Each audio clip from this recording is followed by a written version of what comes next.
Hey, what's up? May hapon mga lods. May hapon, kanatong tanan. So, natin pahabol para alas 5 mga lods, no? Okay, quick recap sa ta sa 2 p.m. result. O din yung resulta sa 2 p.m. Ang isa kay sa tuwang gihatag, no? 1-0 ra gid, no? 1-0 lang ang isa kay sa tuwang gihatag. Anyways, natin pahabol nga gamay karong para alas 5 mga lods. Dagay-daga man pabinas dabi. Please kog like sa atong video mga lods. Please kog like and share sa atong sa atong video. Thank you kayo mga lods. So sa atong alas 5 mga lods, 6-0 ta mga lods, 6-0. 6-0 ta, alas 5.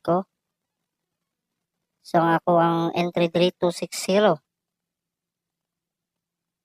260, 460.